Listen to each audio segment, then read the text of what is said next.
Have you ever wished you could say something so sharp that the other person just goes quiet?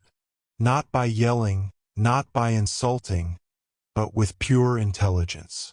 Picture yourself in the middle of a heated discussion and, with just one sentence, making the other person lower their tone, look at you with new eyes, and have absolutely nothing left to say.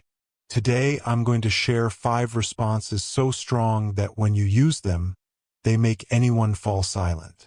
It doesn't matter if you're dealing with a boss, a challenging family member, or someone who just wants to push their way on you. These responses don't just protect you, they also put you in a position of strength without losing your cool. And listen carefully. Number 3, when used the right way, can neutralize even the most clever manipulator. Stick around until the end because you're going to want to practice every single one of these, and when you put them into action, you'll notice the quiet. Everyone has felt that frustration at some point. You're making a logical point, a valid one, a necessary one, but the other person just won't listen. And worse, they appear to be winning the argument. Not because they're correct, but because they're louder, they interrupt faster, or they attack more harshly.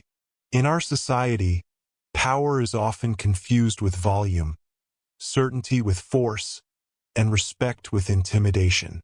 But that's not real respect. It's temporary control. And genuine power isn't about forcing your opinion on others, but about expressing yourself with such precision and self-control that the other person has no option but to pay attention. Response 1. I don't need to shout to be correct. Sometimes people raise their voice thinking it gives them more control. They yell, cut you off, dominate the space, and expect you to match their energy. But if you step into that trap, you've already been defeated. This phrase is a graceful way to exit the chaos without abandoning the discussion. Picture a work meeting, an argument at home, or even a debate on the street.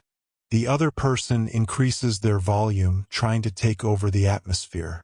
And you, instead of matching that fire, keep your composure and say calmly, I don't need to shout to be correct. It's a phrase that doesn't just stop their attack. It sends a crystal clear message. You're not playing on the battlefield of emotional warfare. You're playing on the field of mental strength.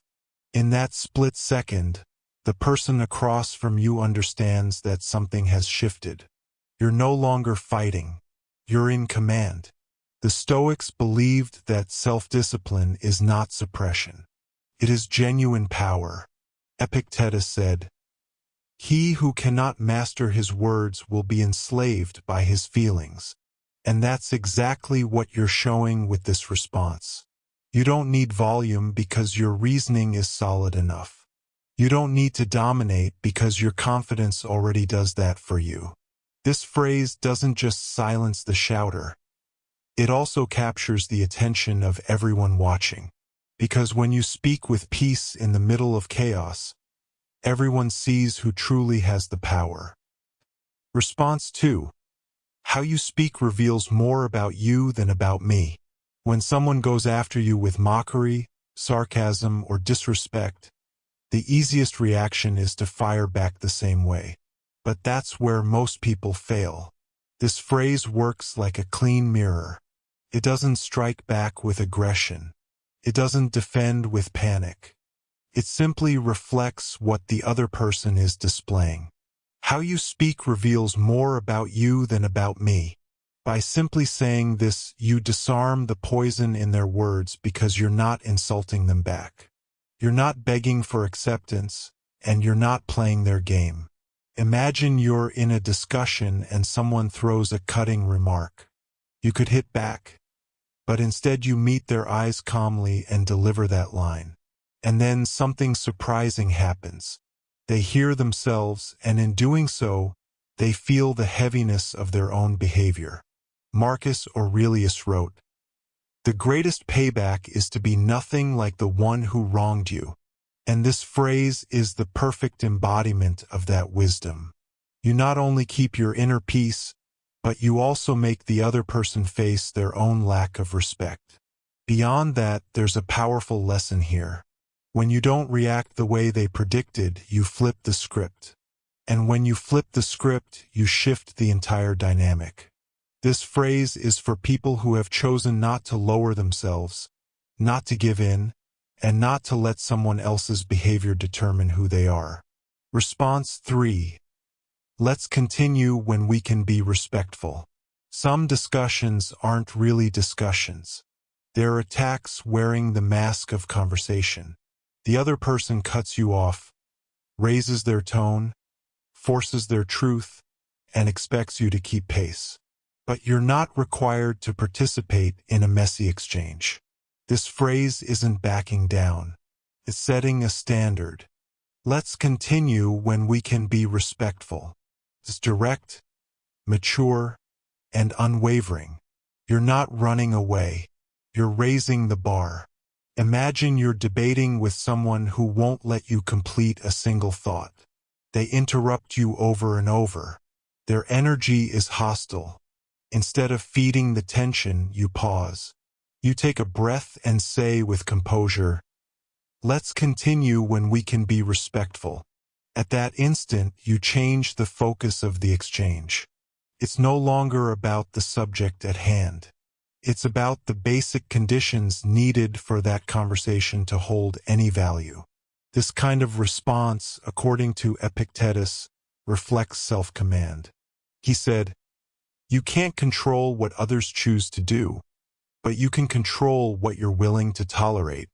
And by using this phrase, you're making it obvious what you'll accept and what you won't. You don't need to yell or over-justify. You simply draw an emotional line that forces the other person to look inward, and often to be quiet. Because whoever can't communicate with respect loses the right to communicate with you. Response 4. I'd rather not keep talking about this. There are times when continuing is worthless. The other person isn't truly listening, doesn't want to understand. They only want to win, even if it means hurting you. And that's when this phrase becomes your armor. I'd rather not keep talking about this. It's simple, it's clear, and it's deeply powerful. It doesn't ask permission. It doesn't explain itself. It just ends things. Imagine you're in a discussion with someone who keeps trying to provoke you. Every word they throw is dripping with venom, and you feel your patience slipping.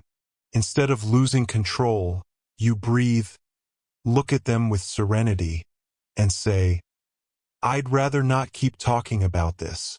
That phrase has an instant effect, cuts the toxic pattern at its core. And more importantly, it gives you back your power. Marcus Aurelius wrote, "Choose not to feel harmed, and you won't be harmed."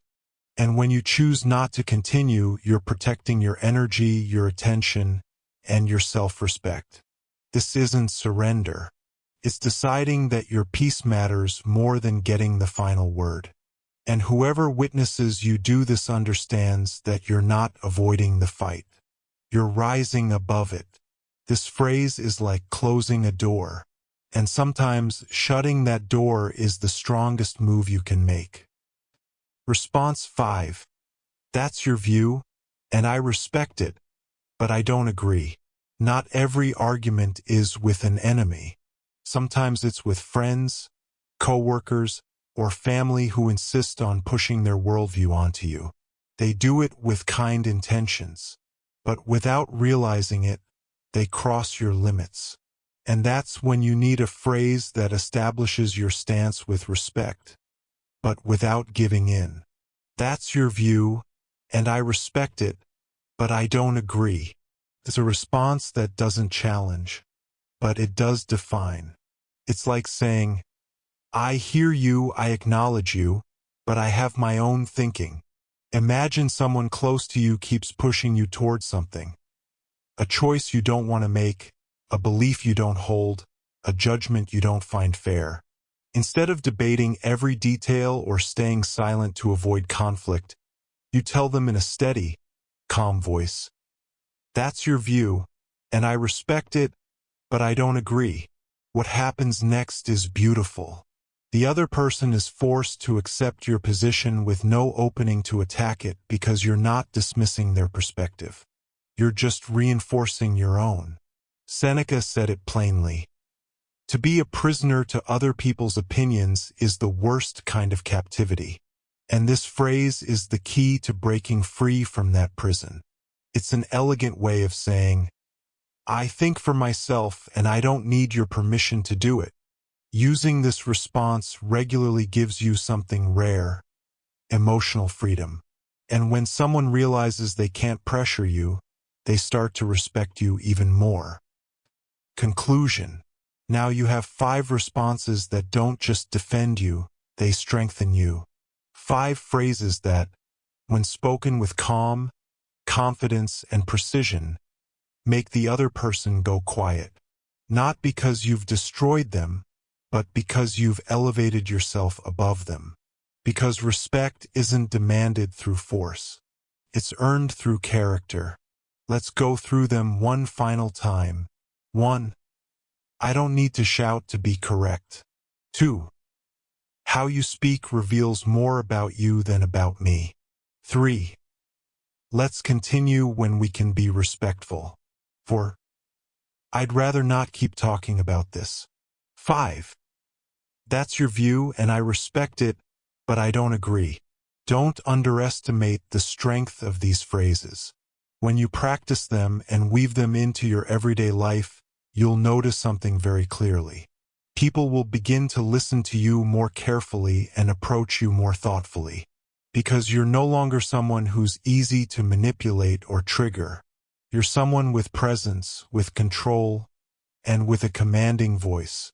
Here at Stoic Journal, I teach you to think, speak, and move with the wisdom of the great philosophers so you can live with more respect, inner calm, and mental toughness. Subscribe right now and turn on notifications because what's ahead will change you. And tell me in the comments, which of these phrases are you going to try first? I'd love to hear your thoughts.